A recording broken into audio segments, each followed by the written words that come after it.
Hi everyone.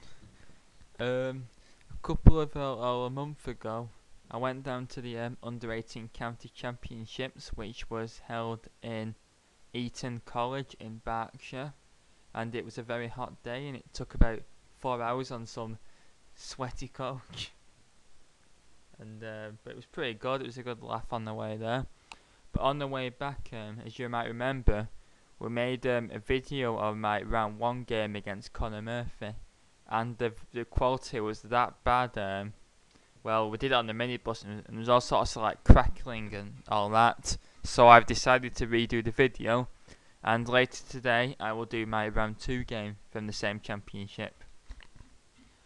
My opponent was Conor Murphy, graded 178 ECF, and he is only 12, so I might have played a future GM here. The time control was 1 hour and 15 for the whole game, which is quite fast for long play. And I get into some terrible time pressure in both games. Anyway, here is this game, and he was white and kicked off with e4, after which I played e6, d4, d5, knight c3, bishop b4, the Winawer defense, and now e5, c5, and bishop d2. The main line is a3, bishop takes c3 check, b takes c3. You see that white's got two bishops but a fractured queenside pawn structure. Knight e7, queen g4, a sharp move threatening g7 because black's lost the dark square bishop, so g7 is weak. And there's an interesting gambit, which is queen c7, queen takes g7, rook g8, queen takes h7, c takes d4. The point being is that c takes d4 is nonsense because of queen c3 check. And usually white will play knight e2, and a very interesting game emerges where white's centre has collapsed, but black is down the pawn, and both sides have good attacking chances, but white's king is usually a bit more vulnerable. Also, there's an interesting move, which is d takes c5 exclamation mark question mark, but instead he plays bishop d2. The idea is to try and get a knight to d6, which is very weak. Knight e7. Also possible is c takes d4, knight b5, bishop takes d2, queen takes d2, and knight c6, which allows the knight to come to d6, but then the pawn gets retained. So knight e7, knight b5, bishop takes d2 check, queen takes d2, castles, and f4. A sharp aggressive move over protecting e5 and getting ready to plant a knight on d6. Also possible is d takes c5. f4. Now I play c4, trying to get some, preventing bishop d3 and trying to get some queenside play going. b3, a6, knight d6, b5, a4. And now all these queenside pawns are going to be exchanged, and the queenside is going to be completely opened up. After c takes b3, c takes b3, b takes a4, b takes a4, and knight b c6. White looks like he's better here, but he's still a bit away from castling, and while he's castling, I'm moving my pieces to good squares.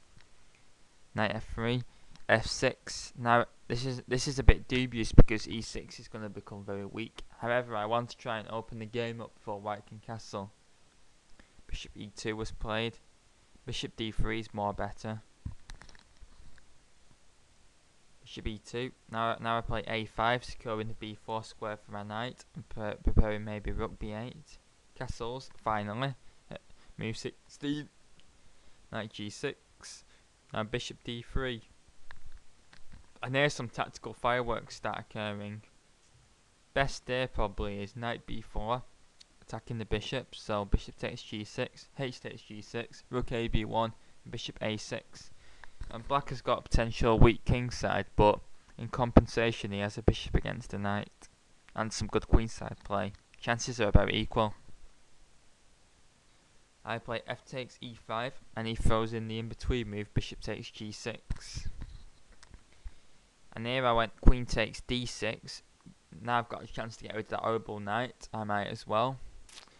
And after first of all, if d takes e5 is nonsense because of queen c5 check, and then I'm going to be a piece up. so f takes is forced, opening up the f file.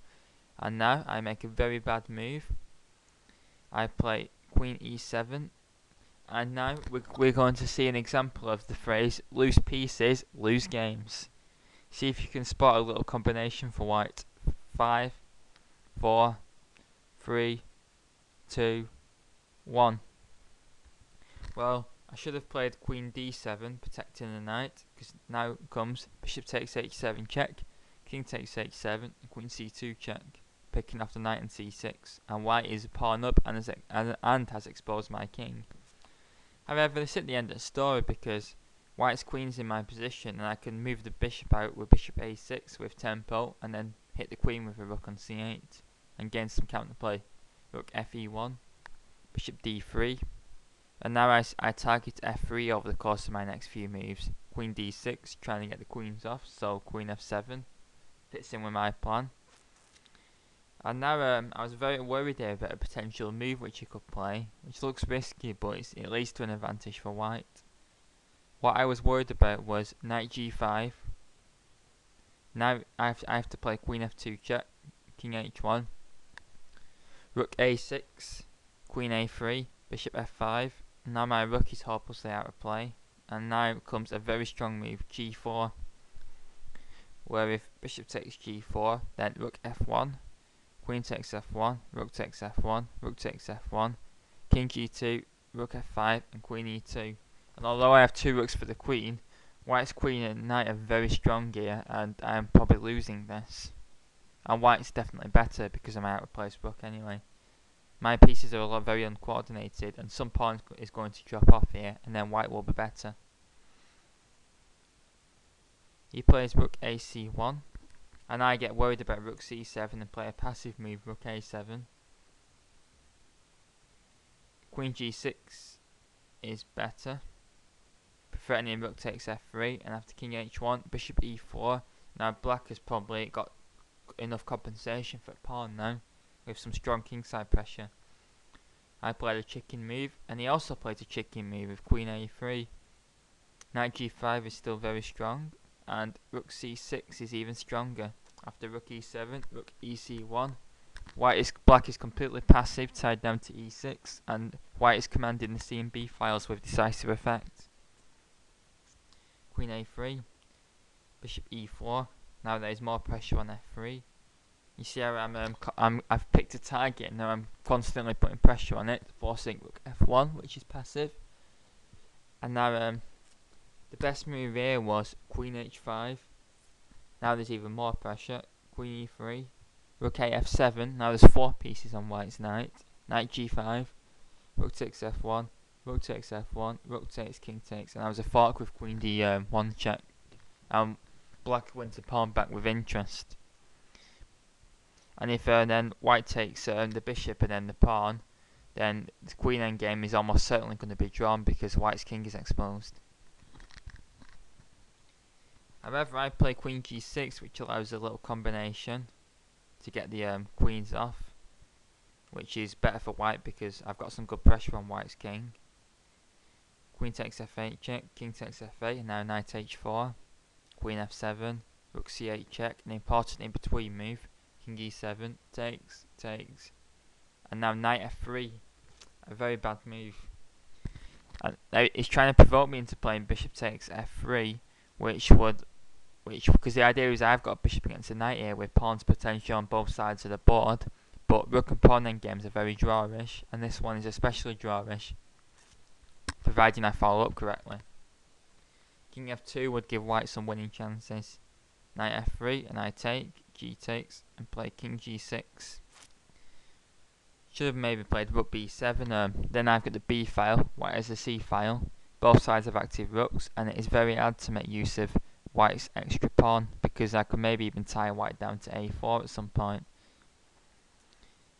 Or I'm actually throwing in rook b4, forking d4 and a4, and black should be able to hold this quite comfortably. You see, in a rook game, rook activity is key, but so is king activity. So king g6, king f2, and now rook b7 is preferred again. But I play king f5, And white throws in a very annoying check with rook f8 to force my king back, and now rook b8. And now I can play rook c7 though instead of that, but instead I play king f5 because I was hoping he was going to let me have a draw here with rook f8 check repetition. The time control as well, I had less than 5 minutes now, and he still had 15. King e3, g5. I should still bring my rook into the game. Rook f8 check, king g6, and now I'm busted here. Well, I should have been, but rook f6 check he missed, so now just winning another pawn, and then it is game over.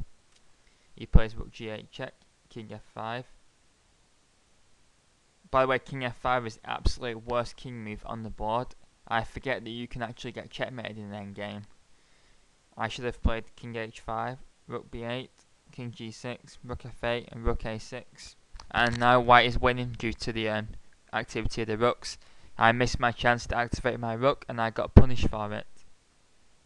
However, after king f5, white has a pretty forced mate. I'll give you 10 seconds to spot it. 10, 9, 8, 7, 6, 5, 4, 3, 2, 1. The move is h4, and after takes f4, and there is nothing that can be done to stop rook g5 mate, so I threw in the towel.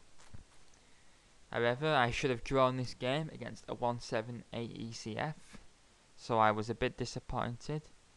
But round 2 is coming next, and can I do any better against a 1-7-9 ECF?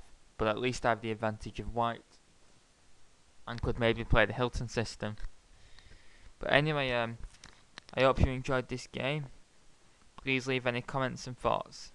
Thanks very much.